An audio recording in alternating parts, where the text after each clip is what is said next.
All righty. Good evening, everyone. Welcome to Satsang.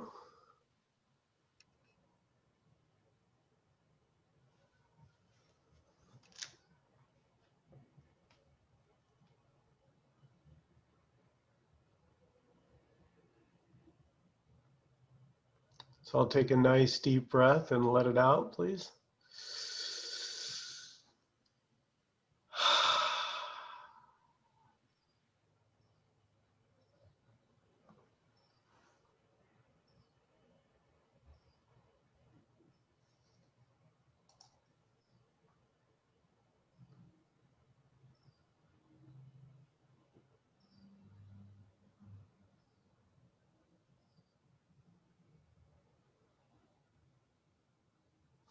So I have a question for you guys.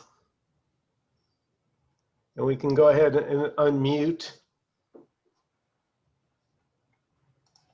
if you want to share. What, right now, in this moment, what's the problem?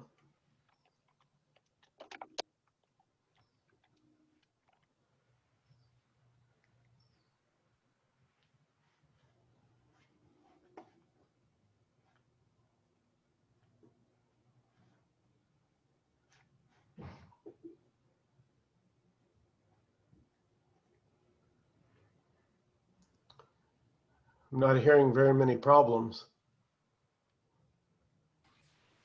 I still have a feeling in my stomach to want to search. That's been ongoing, watching this idea that I should be searching. That's the problem. The searching is the problem. The searching is painful. Yeah. But it seems like it's become such a habit. I find it lingering in my body. So who can relate to that? That seeking is suffering, right? Seeking is suffering. Am I the only one? Just Alice and I? Okay, good. Yeah. Listen, we have to be honest. That's the most important thing on this path is it's a radical path, and it requires radical honesty. And that's really all you have, is how honest you're willing to be. And as I've said before, the ability to think for yourself, right? So we can't go by what we've been taught, what society thinks, what other people think. We have to look fresh. Right now, in this moment, what is true for you? That's all that matters. So if seeking appears to be happening, then that's just what appears to be going on in the moment. The question is, that which is seeking, is that you?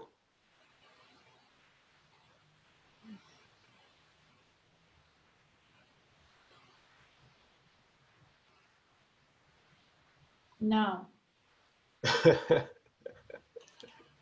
Is that you, Joanna? I'm looking at Charlie Brown. No, actually. There is no Joanna.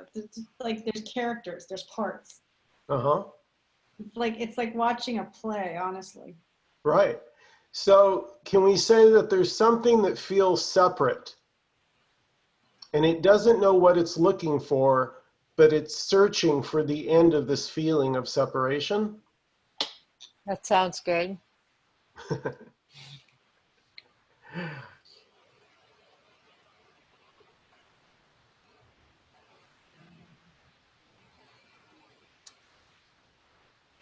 Yes, that would be my experience.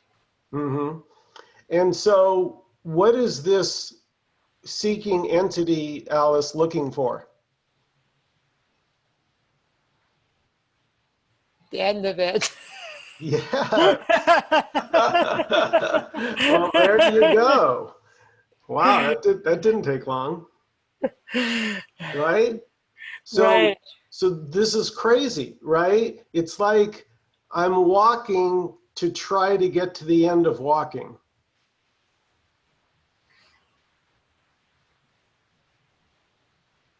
Or as Uncle Jack says, I'm the tail chasing the dog. Right.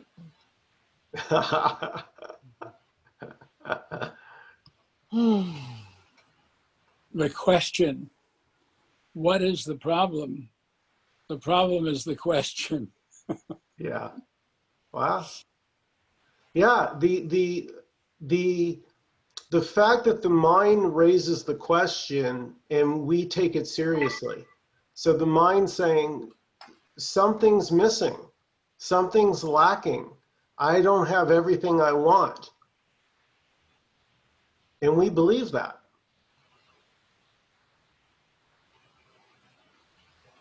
And so we suffer. Because as I mentioned last week at Satsang, there's only wholeness before the thought, only wholeness during the thought, and only wholeness after the thought. So there's only wholeness. That's the reality. It's the mind's division of good and bad, positive and negative, and believing it's moving through time. It has this narrative. And it does feel very real. And that's why we come to satsang, to take a closer look. Are you really that narrative? Are you really going somewhere? Where are you going?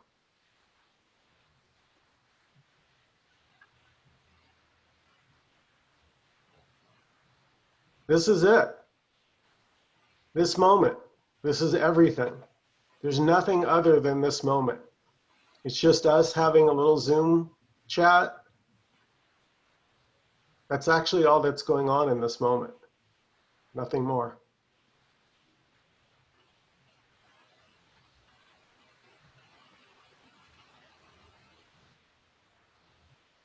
And so you could imagine how frustrating that would be to look for something that's already the case. So if wholeness is all there is, then obviously seeking for it is only going to be an exercise in futility, in suffering. So the question is, how long can you keep that up for? For some of us, it got too painful. You just give up. You just can't, because you see, and you don't have it figured out. I want to emphasize that. It wasn't like anything was figured out. I just gave up.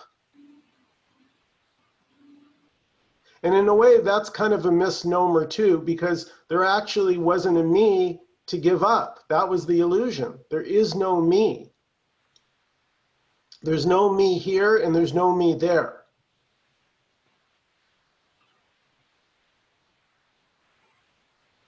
There's just everything appearing, just energy appearing in all the roles.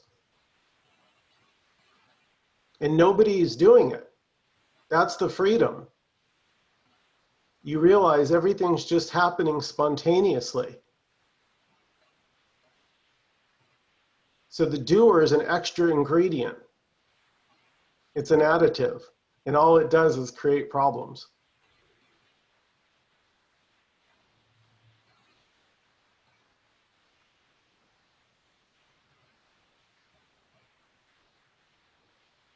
And I want to be clear, it's not like you make the me go away. So that's what the me, how it can be interpreted is, oh, Michael's saying that I have to make the me go away. No, I'm saying that was an assumption from day one. There never was a me. That's the story. That's the hallucination. That's the dream that we all bought into. And it's fine. Everybody does. It's normal. It's what just seems to happen in the dream. But it also doesn't mean you can't awaken from it. Just like in the morning when you wake up, where's last night's dream? That seems so real.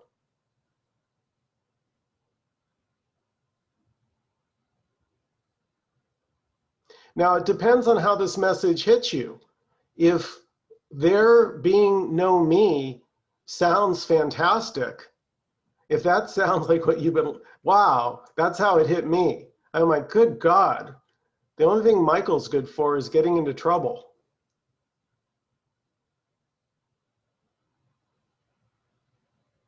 Without Michael, there's just this. There's just whatever's happening. So there, and it's not, see, the thing is, it's not predictable. Oh, here's Stuart again. All right, we'll see. It's, you don't know what's going to happen. See, that's the thing. The me lives in a world of knowing, and this is completely unknowable. Completely unknowable. And the me doesn't want, can't get, it can't, what's it going to do with that? If you tell me that nothing's knowable, I'm out of business. I need to know things. And so the me's world is based on knowledge. Why do you want knowledge? So you can control. If I don't know it, I can't control it. The more I know, the more I can control, the safer the me feels. But it's all an illusion. There is no safety.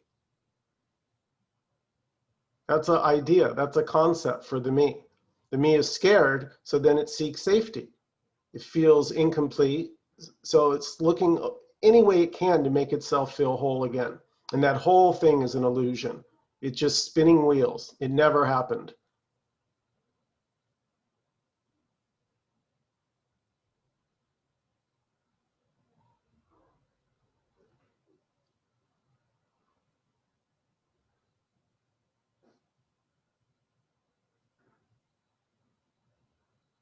There is no separation, period. Start there.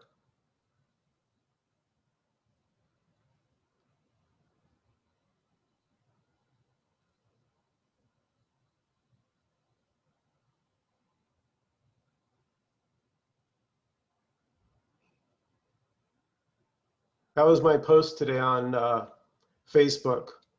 What is grace? What is grace? Grace is seeing that separation as an illusion. That to me is grace.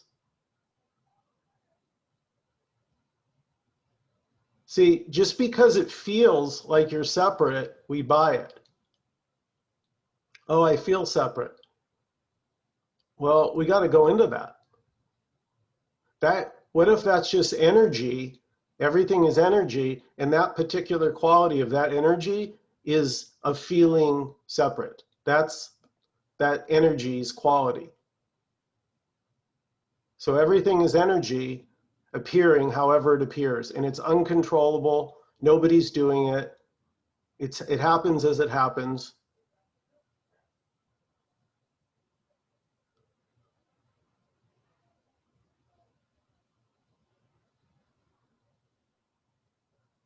So let's open it up to comments or questions. If anybody has, go ahead and unmute yourself. Yes. So in my life, I can actually really embrace not being separate. You know, that's not such a hard thing for me to do, but then there's this other part where there's this world that I've agreed to participate in. And I feel like it's something I have to vacillate between. So I feel like when I have to be called on to participate in this culture, in this world, in this life with people, I almost need to pull out of it to participate and then go back into it. It's the complete integration is difficult for me to comprehend. And that's a big reason why I came back here, because there were things that I didn't disagree with at all, but they bugged me a little bit. You know what I mean? Mm-hmm. Sure. They bugged me, and I thought, well, if they're bugging me, then I need to look at that. I need to explore that and be open to it. But just if you could speak a little bit to that maybe, you probably don't see it as a vacillation, but when you have to take care of things or go to the grocery store or solve a problem that's not an imagined problem in your head, but a real problem. How does that work? Okay, great. And yeah, that's exactly what this time is for, Kim, is for these kinds of questions, to get clarity. So who's doing all those things during your day that you just mentioned? I want to say me, but I'm afraid to.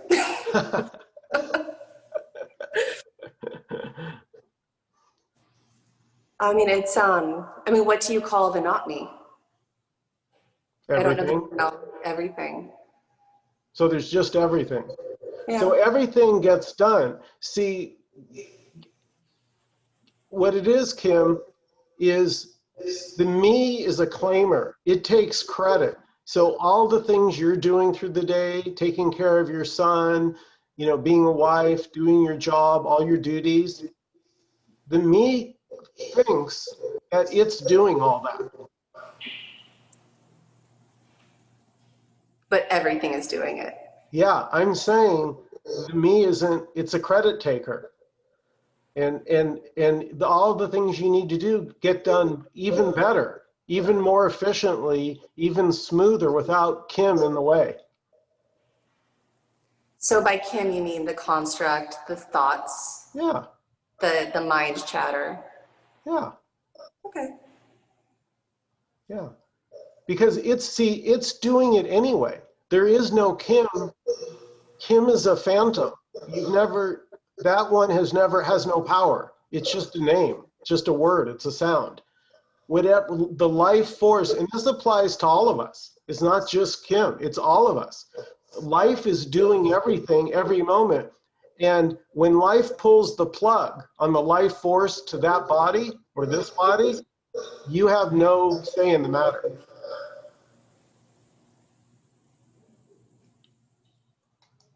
Right? That's a reminder that you're not really in control. I often use the analogy of when I was a kid, my dad had a steering wheel, obviously on the car, and then I had a suction cup steering wheel that was on the passenger side, and the suction cup stuck to the dashboard. And so when Dad turned right, I could turn right. And when Dad turned the car left, I could turn left. And trust me, there was a moment in the beginning when I thought when Dad turned right and I turned right and the car went right, that I had some real power there. Oh yeah, and don't think it didn't go to my head. And then imagine the shock when I turned right and Dad turned left. What? So this idea of being the doer is completely natural. And everybody goes through it. It's a phase. It's like a passing thing where the dream seems really exciting and interesting. And, you know, what's that saying? The world is your oyster. But at a certain point,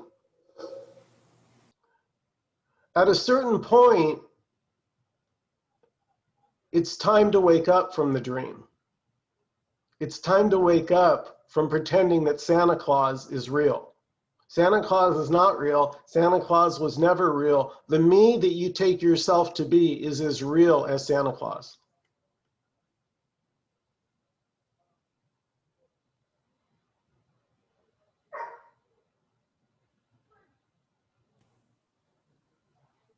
I guess then what are we all doing here? I mean, if we can completely dissolve, and if we can stay in that place and that understanding, then I'm just writing out the next 40 years, hopefully.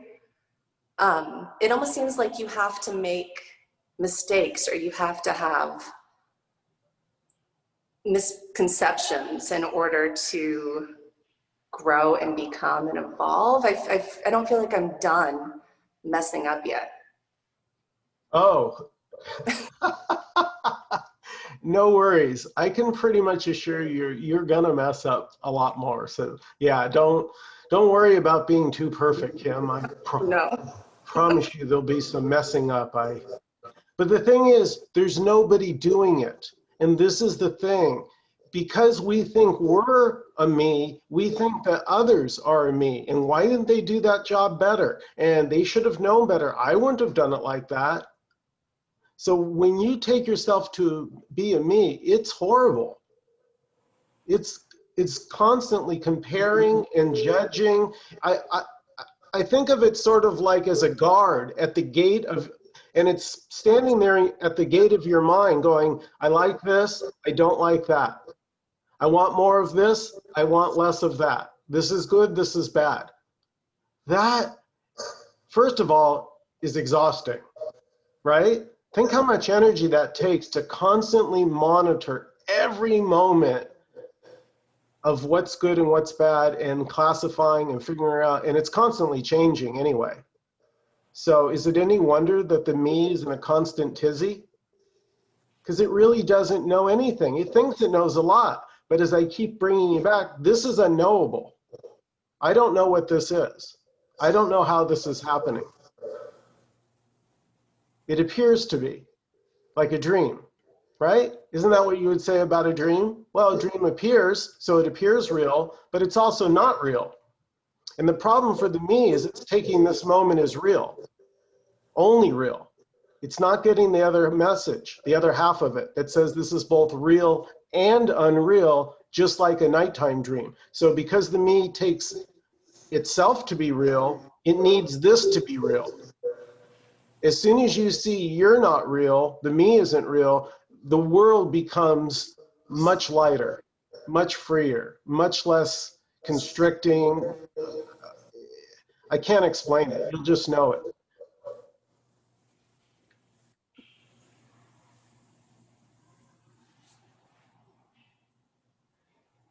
Yeah, Ron? Hi. Hi. We talked the other day about thoughts, especially negative thoughts, which are most of the thoughts, and, just sort of letting them go. But I'm finding that when I actually have positive thoughts, or at least I interpret them, or things happen that I interpret as positive, or make me feel good to think it, and then I grab onto them. And maybe I'm setting myself up. But, if you had great thoughts all day, would you just go with them? Well, except that's not your experience.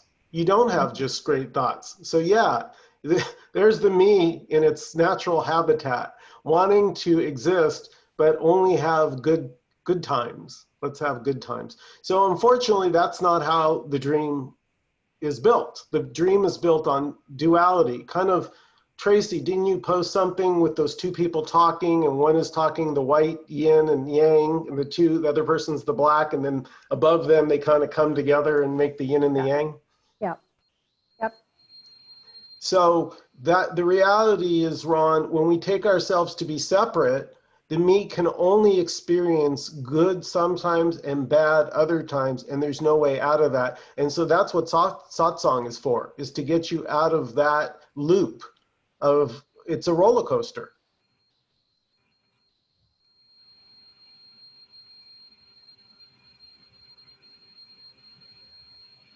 Yeah, but you say, I remember, like if you're drowning and someone throws you as someone said, if Hitler throws you a life raft, you grab it. Mm-hmm.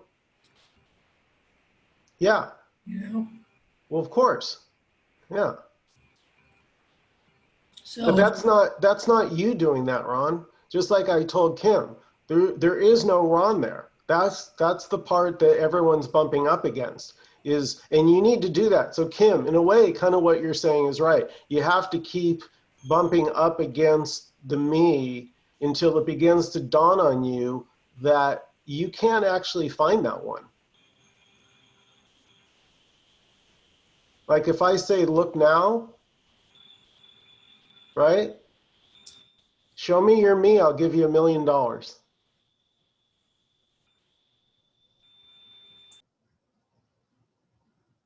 The me is a phantom. It feels like it exists, but it's a ghost in the machine.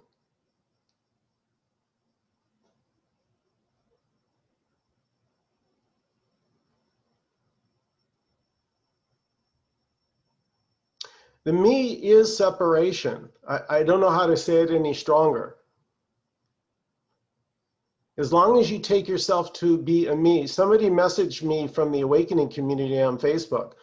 They said, what would you tell me if I told you I'm suffering? Well, first thing I said to her was, well, why are you suffering? But I actually know the answer already. It's because she takes herself to be a me, and all me's suffer. There's no way around it. So if you insist on defending the me, you're gonna suffer. That same energy that goes into defending and believing our thoughts could also be used to deconstruct and to look at this in a fresh way and get free of it. So it just depends on how you're using your time. You know, are you listening to stuff that reinforces the me, which is pretty much everywhere else you go? Satsang is really one of the only places where we don't feed your me here. The me doesn't get any nourishment here. And that's either good news, that will either feel really nice to you, yes, or you feel like you're being fed and you'll go elsewhere. And there's plenty of other groups that will give you a path and give you things you can do to get closer. But I will not do that, because I'm saying this is it. There's nowhere you need to, you're already whole and complete. You're already everything. Not intellectually. You're everything literally. So you can't look at anything, you can't touch anything that's not you disguised as that. So when you see an arm, your mind goes, well, that's so-and-so's arm, or that's my arm.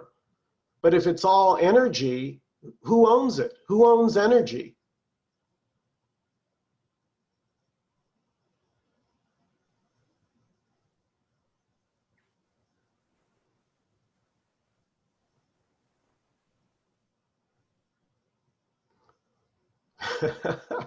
Sorry, Department of Water and Power, you do not own it. Little satsang humor there.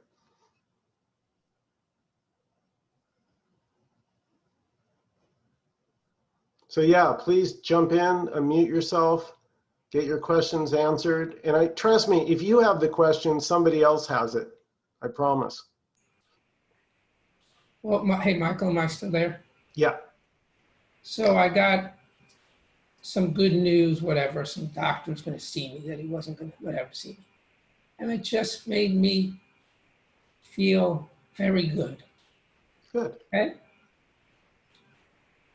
As opposed to, obviously, the opposite, when I was frustrated and so forth. Mm-hmm. But I was looking at that going, oh, wow, I feel so good. But I'm feeling good because of some outside thing. Right. But so let's look at that, Ron. Let's get some work done. Yeah. So there's two ways that can go, right? Let's look at this. Let's put this under the mic. This is such a good example, right? Because on the one hand, there can just be the good, that good feeling of the good news, without a doer, without an owner, without a me on the scene. There's just, oh boy, this was good news. But when the me got involved, suddenly that same good news turned to worry. You know, it's, you know, I hope it stays good. B, am I doing something wrong? Because I hear there's no me, but now I feel like this is good news. What's wrong with that? So the me will make trouble even when it gets what it wants. It's a lose-lose proposition. If it doesn't like what's happening, it's miserable. And even when it gets what it supposedly wants, it can never relax, because it knows at any second it can get taken away. So no matter how you slice it, there's no freedom in being a me. Tracy? Yeah, I'm glad you mentioned that, Michael, because what I was going to say before was you mentioned the yin and the yang symbol that I had posted a little cartoon about. What I learned about that symbol that I didn't know before was that in the white part of the symbol, there's a black dot. And in the black part of the symbol, there's a white dot. I never knew what those dots signified before. And basically what it signifies is our ego, which is that even if we feel that we're in complete darkness, there's always a little bit of light there that's shining, that, you know, we can, depending on our actions or our level of consciousness, we can make bigger.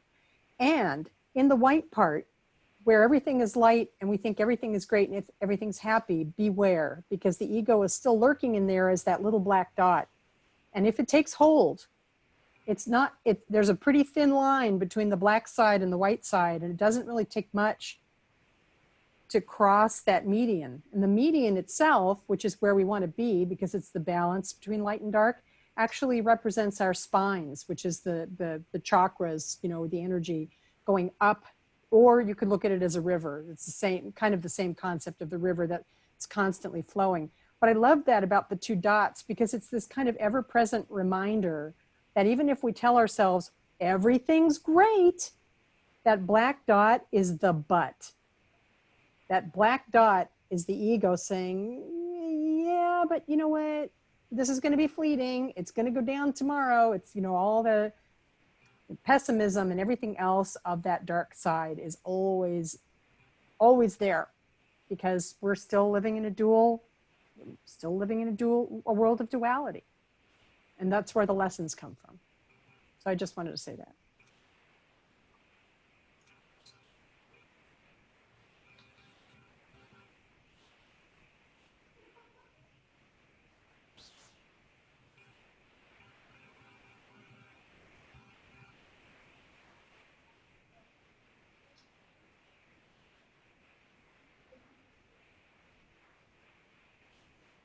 If everything is happening spontaneously by itself, what function does the me serve?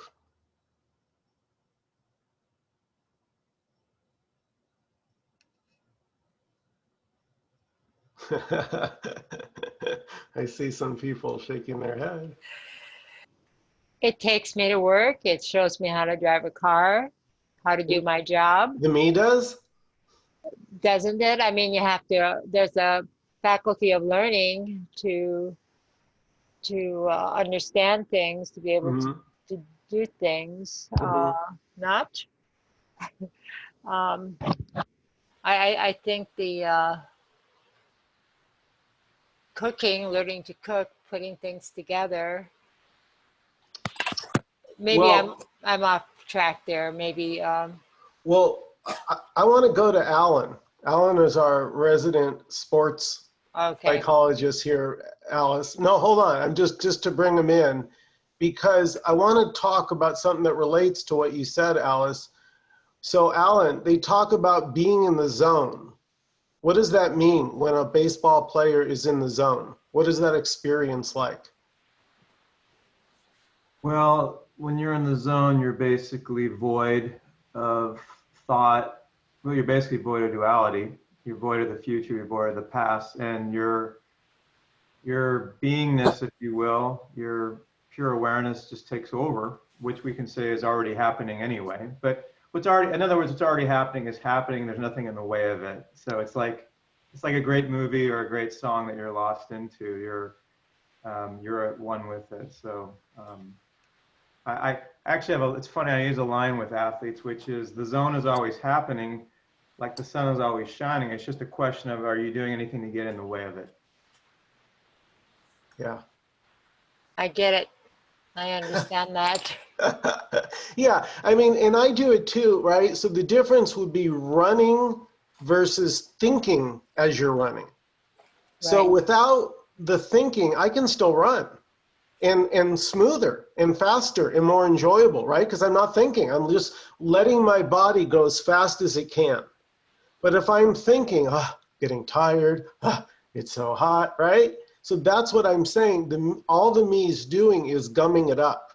It's not doing you any favors. I'm going to keep beating that drum, because as long as you have allegiance, a soft spot for your me, you're going to keep letting it, it's going to keep, it's almost like you have to be ruthless. You have to be really clear on where your bread is buttered. Because if the me is taking credit for something it's not doing, it's not doing you any favors.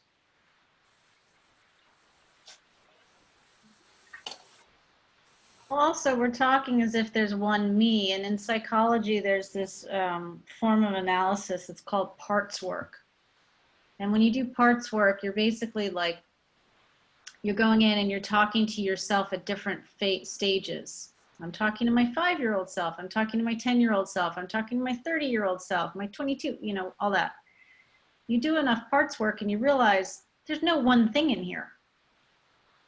And then that in turn leads to this whole idea of like, when you're on this path of discovery, it's like there's no one thing in there and there's no one thing that's under control. So when I sort of teach this stuff without letting people know I'm teaching it, someone said to me the other day, what do you mean I'm not in control? What do you know, like, what do you mean I'm not the one doing this? I'm the one that came up with the idea to create a website for my business. And I said to her, how did you come to a place where you wanted to create a website for your business? And she said, well, I started a business. And I said, why'd you start the business? And she said, because I left my old job. And I said, why'd you leave your old job? And she said, because I got fired. And I said, did you have control over getting fired? And she said, well, no. And I'm like, then how do you have control over the need to and the idea to start a business, to start to do a website for a business that you didn't even intend to start in the first place? So, Boom. Nice. That's it, right? Joanna, that's the credit taker. The me will take credit. See, it's not doing you any favors because it'll not only take credit for things it didn't do that are perceived as good, but when things go wrong, it'll feel guilty, like it should have known better. You see? Dude, that's the trap. There is nobody, there's only what happens. I know this, that's why you hear spiritual teachers will say, this is too simple for the mind. But what they mean is that this moment is already happening as it's unfolding. So by the time you're thinking about it, this moment is already moved on. It's already in process of becoming the next whatever, the next.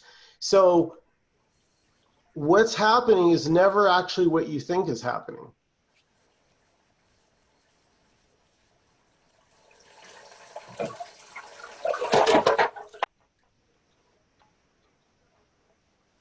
it's all a story. We've talked about that before. It's turtles all the way down. Yeah. So it's like constantly, it's story layered onto story, and you start to believe that you had some agency over the story. Mm-hmm. It's like being a water molecule in the ocean. We all know the ocean moves the water molecule around. It's like we're a bunch of water molecules and we're going, why am I in Hawaii? I should be over in Alaska. I need to get to Alaska. We have no control over that. And then we're pissed we're in Hawaii and not in Alaska. I'm just saying. Right, because the me thinks it's separate. So if the wave thinks it's separate and the ocean goes to the right, and let's say the wave wanted to go left, then the wave has to suffer, right? If there's a me here and my me wants to go to the left and the ocean goes to the right, how do you not suffer? But what if there's no me there? Then that leaves just whatever is happening. So if the ocean goes right, there's nobody opposing it. There's nobody with a dog in the race. There's just going right. And that's sufficient. You see, this moment for the me will never be enough. Without the me, this moment is already whole and sufficient and nothing more is needed.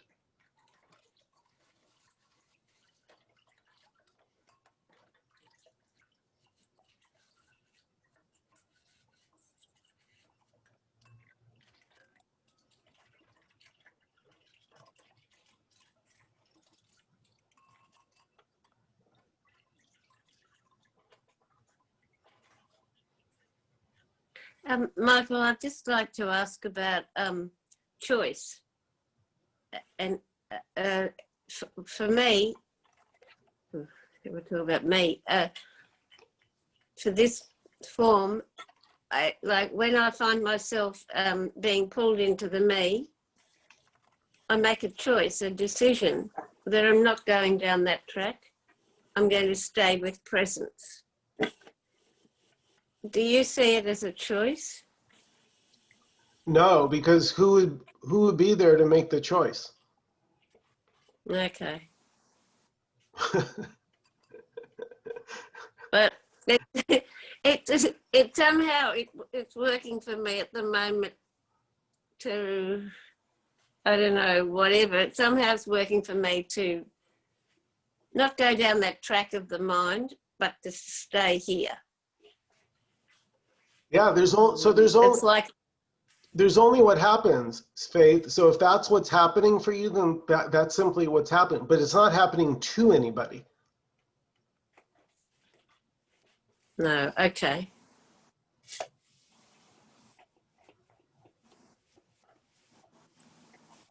Well, whatever it is, it's whatever it is that's happening is better than it used to be, because I Yeah. used to be sidetracked down that terrible path of believing I was. Yeah, it And does get. since I've stopped going, No, I'm sorry. I didn't go ahead. I since didn't. since I've stopped going down that sidetrack of myself and all the blah in the mind chatter and everything that goes with it, since I've stopped going down that way, life's a whole lot better. Yeah, I agree. Yeah. That's the nectar. That's how you know you're on the right path, because it keeps getting sweeter. There's something pulling. Like for me, I've talked about, right, Brittany? I was talking about being pregnant and getting kicked from within. There was some truth, some light that I felt that seemed, and I couldn't define it. It was this just spark of light, kind of like Tracy said, just something that didn't need anything, that wasn't lacking anything, that was already whole and complete. So all I did was give that my full attention. That's it. Yeah. That's what I'm talking about. I called it a choice, but yeah. That was good. That was good. But taking my attention off that other track and onto that. Yeah, that's beautiful, because you're putting it on what you want. The mind, the thoughts are what we normally go to. And as you're seeing, Faith, those thoughts go in circles. They don't lead anywhere. They just get you spinning and you get exhausted. So that freedom is like a scent, like a beautiful perfume, like a flower that draws you in. But she's very delicate. You have to go with humbleness and respect to her. And with much gratitude. Yes. I have to be honest, guys. Sometimes I just feel like crying lately, more and more, out of no reason, just overwhelmed with gratitude. I'm here by myself. There's nobody in the apartment, and I'm still a little embarrassed about it. I'm like, God, I just want to start crying for no reason, out of sheer joy and gratitude for this moment. Well, just as I said to you, and gratitude, I felt the tears welling up in my eyes. Yeah, it's really amazing, you guys. It's gratitude for no reason. It's the best kind. It's just a thankfulness. Like, you realize, do you really thank your feet? Your feet carry you around all day long. Do we ever stop and thank our poor little feet? How about your hands so you can eat? Do we ever thank our hands for putting food in our mouth? You see, there's so much to be grateful for, and all the mind wants to do is bitch about it, what it doesn't have.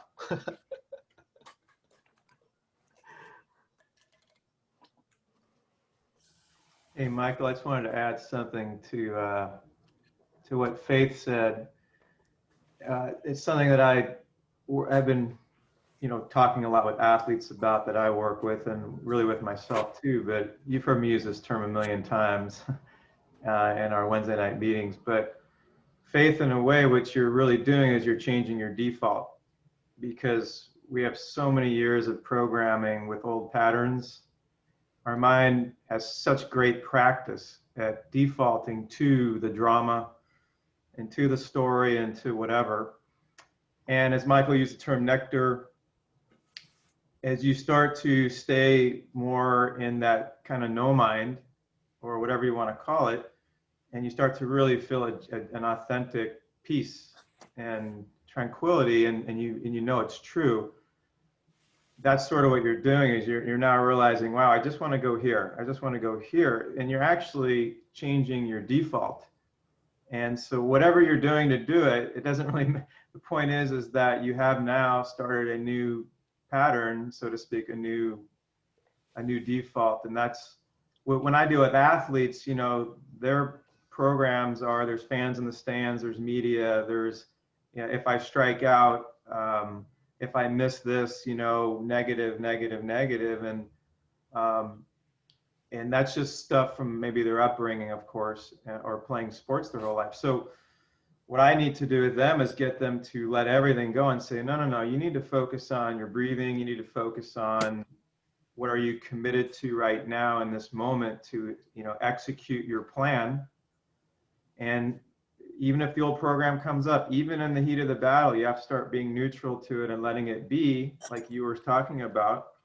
And you have to start really practicing this new default. And I have found it very helpful with athletes, and for myself, I know it's really one of the keys to my health, to be honest with you, is because we all have these old patterns unless you're purely awakened and enlightened 24/7. You know, we have a lot of old momentum and old programming that we're all trying to let go of. And so for me, I just feel like this little concept summarizes life in a way. Just change the default, what we're used to doing. And a lot of it, as we all know, is unconscious, so or subconscious. So I love the way you put that, Faith, and however you're doing it, you kind of have this, I like this. This was like your way of saying, I'm just defaulting to this now. That's the nectar. That makes me feel great. I don't even know where, why, what, but it works. And you don't even want to deal with anything else that's going on. You don't even care. You're like, doesn't matter. I just have my new default, and I just want to hang out there.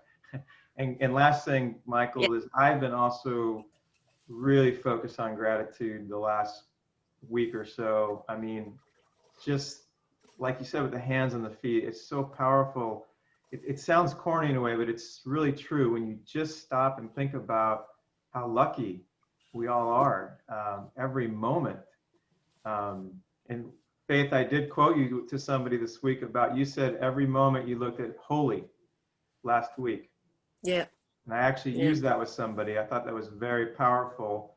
It's a great default, a new default. So anyway, I'll be quiet, but I just wanted to share that observation, Faith, about the changing of your default to what, and I know, Michael, you probably say to the changing of your default to what we already are. That's the irony, right? It's what's already is there, right? Yeah, but it's beautiful, Alan, because in a way, what you're saying is that it's not a gaining. You are the wholeness already. The wholeness is your default, but we've been diverted into what we're not. So we come to satsang to be reminded that we are already whole, and that will take care of that other going to the mind to try and get something as it sinks deeper, that you're already whole and complete. Because of course the mind will not buy that. The me says, what do you mean I'm already whole and complete? And it'll have a list of, 20 reasons why you're not whole and complete. But that's just in its story. So in a story, it's endless. That's the trap. The mind can always find something wrong or something to improve to keep itself alive. So it's not up to the mind to stop doing what it's doing. The mind has not made any mistakes. It's just doing the only thing it's programmed to do, and that is to see. The mistake is us going along with it because we're not clear on our true nature. Once you're clear that you're already whole and complete and you don't need anything, the energy to go to the mind will naturally run its course and run out of gas because you will have stopped feeding it.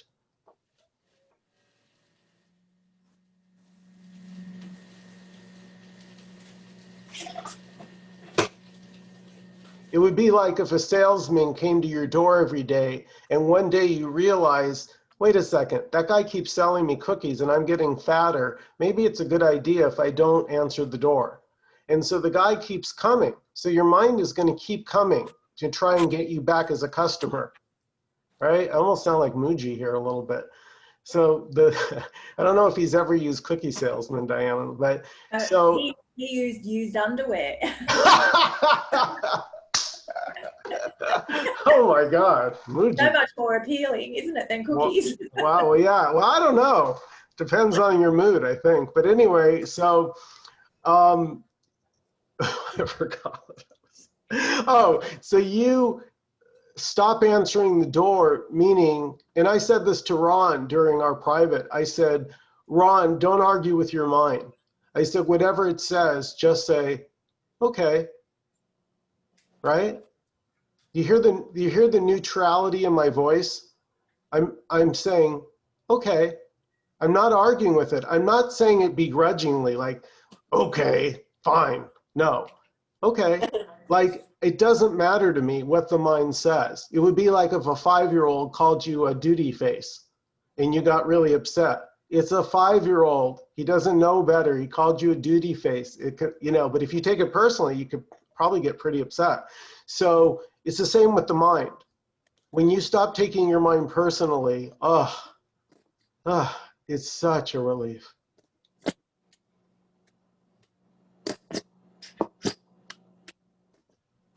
Any other comments or questions before we close out this evening? In the East, Michael, we talk about the mind being a servant. And if you don't keep the mind busy, it will destroy you. So in the East, they do a lot of chanting. So hum, so hum, so hum. So the mind is kept busy, and then they come from the heart and embrace the world, not as the me, but as the source. Beautiful. I love it. Can you hear me? Brittany, a little bit. You want to try Can you again? hear me? You sound like you're underwater. Try again. Here, let me go It's, on hallway. sorry. Okay, let me go out here. Maybe you can hear me better. It's like a dream. Hallway. Or you're really drunk. Is it better now? Oh, there you go. No. Oh, that was better. Oh, wait. Yeah. I'm trying. Go ahead. Do you have a question or a comment? Is it better? We'll Okay. just go for it. You're pretty dark. Sorry, We can't down. see you at all, but go ahead and Well, ask. I just wanted to kind of report. I don't even know, kind of maybe like, so I guess, like you said, when the mind says something, like when it speaks, just to say okay and just believe it. You said that to me last week, and so what it normally does when it flares up and it says, oh, you're not one with God. You're not. You're still separate. You're still an ego. And so all week long, since last Wednesday, I've just been going, okay. And I tell you, when I just say okay, it just seems to just die down and it just dissipates. Yeah. And so as I was kind of saying, like when we first started Satsang, like I watched the Satsang from last week 3 times. And I was just like, my God, like there's this me that's been doing all this spiritual work, trying to get to God, trying to realize the self, trying to do this. And I'm like, oh my God, like that's not me. I'm not that. It's obvious. I'm not that. I've never been that. Yeah. And it's just another dream. Good. Brittany, And I just want to say, I just want to say why that's good. I just want to interject and then I'll let you continue. It's just that think about it, you guys. How would the me pull this off? The me's grand plan is to become whole, to become God. How in the world is this me going to pull this off? It's a joke. Anyway, go ahead, Brittany. Well, I guess like ever since then, I'm going, okay, I perceive this one trying so hard to get to the self, like it's perceivable. Yeah. So who am I that's perceiving this one trying to get to the self? And now it's burning, like Michael, I feel like I'm dying. Yeah. It's burning. I keep going, okay, well then who am I? Who am I? And I keep searching and I'm not finding anything. But I'm not, I don't know, like, who am I? Can you please help me? No, Brittany, you're doing great. We can all do this real quick. Where you're looking from, in other words, what's looking out your eyes, if you turn your attention to what's looking out your eyes, is it not empty?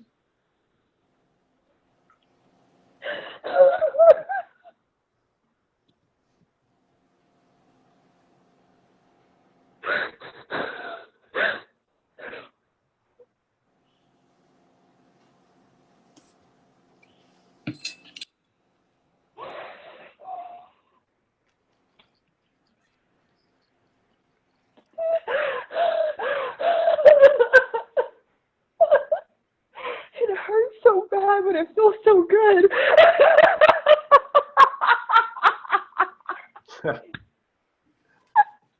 Yeah.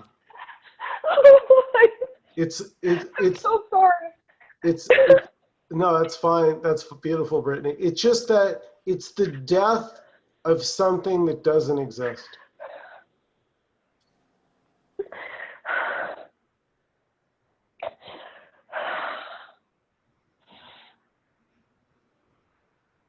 It's living from the mystery, you guys. Just for one moment, drop everything. Just for now, just drop every belief, every story, every idea, every opinion, everything you think you know, and just be here naked.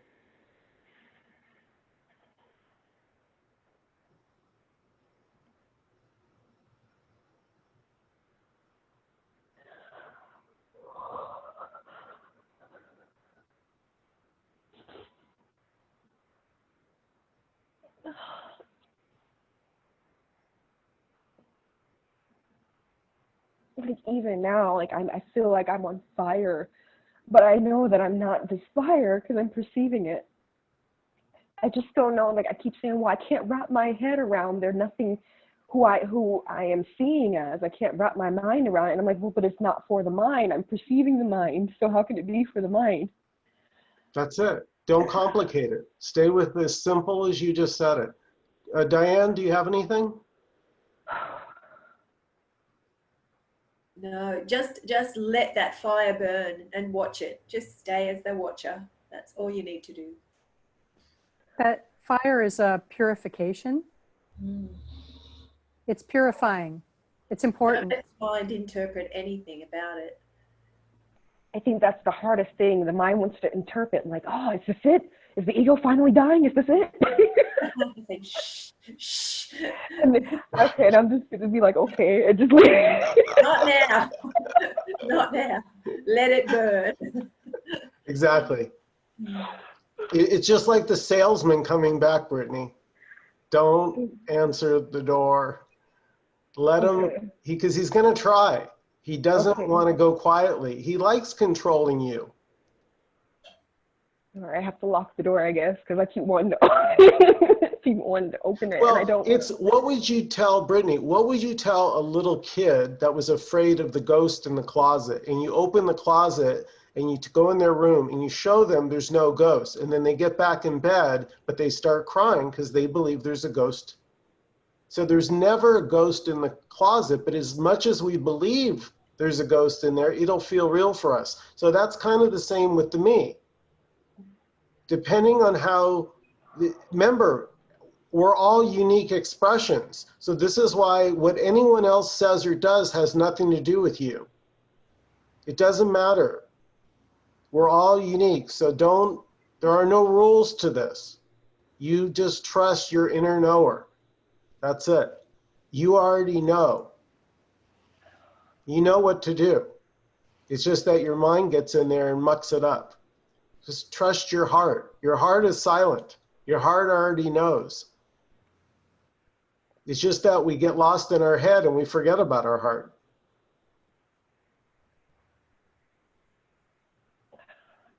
So I'm the one that's perceiving everything is nothing? Mm-hmm.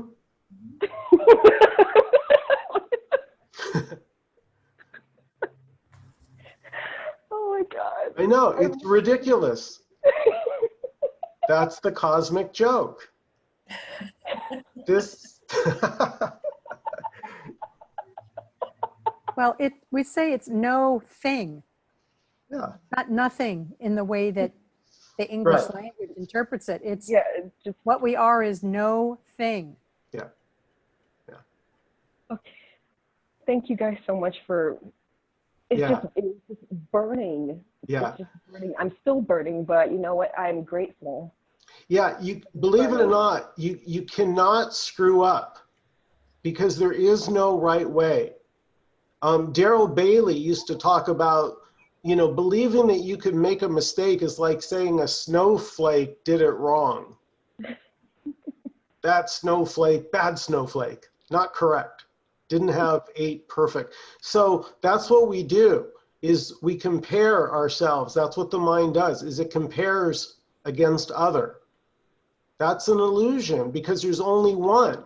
So there is no other. Everything the mind calls other is the one disguised as that, in costume as that. So this is a play done by no one, and it's that same no one that's appearing as everything. I don't know why it's making so much sense right now. But of course the mind's like, well, as soon as you get off the Zoom call and you go back upstairs, it's not going to make sense anymore. Can't make sense. Right. Thank you, Can't. Joyce. Yeah, I mean, I'm so tired of trying to figure it out. I think I just will stop. I think I've stopped. I've been doing inquiry lately. Who is the me who's suffering? Blah, blah, blah. But we can't figure it out. Maybe we think we have for 1 or 2 seconds, and then duality comes in, reality comes in, but it's okay. It's a process,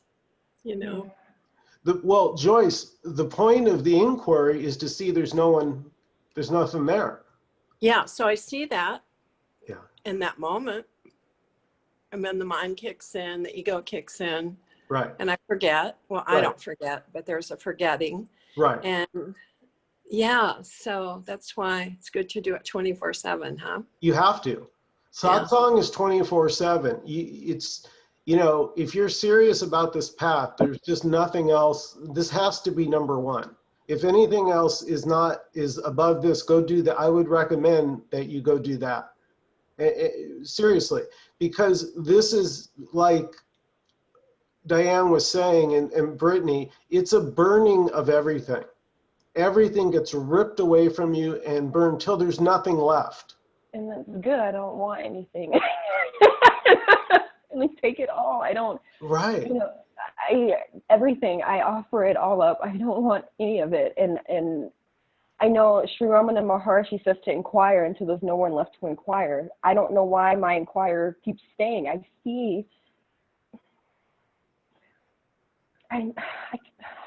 feel like I see that there's nothing here, but the question still arises, who am I? And I don't know if that's the mind just like fucking with me. I don't know. Well, what else could it be? Why don't you believe that nothing is you? What tells you otherwise? I guess maybe there's still some identity playing here, and the mind says that can't be right. That can't be right. There has to be. I have to see what's here. I have to see it, and then I go, well, then I need to keep inquiring because I have to see. Did you ever hear Muji talk about a non-phenomenal recognition of the self? Yeah, that's what that is. It's like when means it's not a phenomena. It's nothing you can see. It's just a recognition of knowing without it being a thing. And at some point you will know it, and it'll be a knowing that can never change. But you just have to keep doing what you just did a minute ago. That's all you have to do. You don't have to do anything else. Thank you. I'm getting tired, and maybe that's a good thing. If I'm burning out, I'm burning. Burning up. No, that's why I say in a way, the kindest thing you could say to somebody, although most wouldn't hear it this way, is, I wish you much suffering. Because it's your suffering that gets you to stop and go, okay, something doesn't feel right. Something is off. I find that I'm constantly suffering and I don't like it. And so naturally, we're going to try all the usual tricks of the world. That's the first go-to. Then when the world, all that runs its course, and again, there's nobody doing this. It's just what appears to happen in the dream. But eventually it can dawn on you that nothing works. And that's what we're saying. Once you see nothing works, Brittany, stay there. Don't let the mind will come in and make a story about that nothing works. So it means blah, blah. It doesn't mean anything. It means nothing works. Stay there. Okay. And even if you can't, remember, it's not you. It's just the energy, and you're not doing it. So the energy can show up however it shows up. It still doesn't make a you. It's the one energy. Remember, nobody owns energy? Yeah. So that's energy that just say yeah. So just there, you say yeah. Is that your energy that say yeah?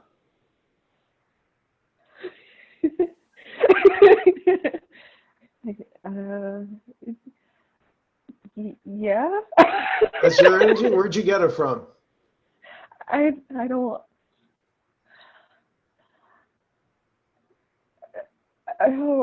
know. It's just here. Yeah. That sounds about right for me. Claim it was the cause of something that had nothing to do with it. So funny. Okay. Go ahead. But I don't know if it's appropriate. I don't know if it's appropriate, but it's been very helpful for me to stay with my body sensation, to find where that is in the body, and connect with that and stay with that and be with that. That's been really helpful. I don't know if that would help Brittany. Yeah, I love it. No, that is helpful, Faith, because there's only what's happening. So by tuning into your body, breathing is happening, so you're present with your breathing. It's beautiful. But notice you don't need a me to do that. You don't need thinking to do that. And maybe that's my problem is, I say I offer up everything, but I haven't offered up myself, like this me yet. That's yeah. But Brittany, there's no you to offer up anything. Michael, I can't. There's nowhere to go. I'm going to spin you in circles.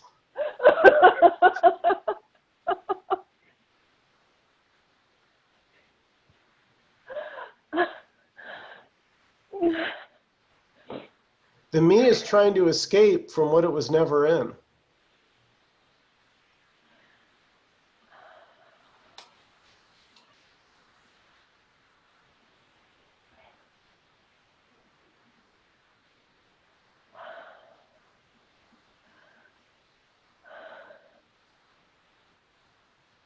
Okay.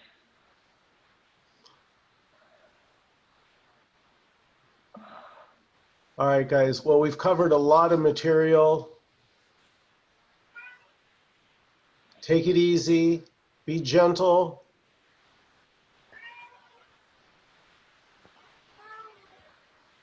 Everything's unfolding the only way it can. Nobody's doing it. So just watch the show. Get the popcorn. Thank you. Namaste. Thank you, everyone. Thank you, everyone. See you guys. Appreciate it so Yeah. much. Yeah. All Bye, right. Thank Bye, you. Joyce.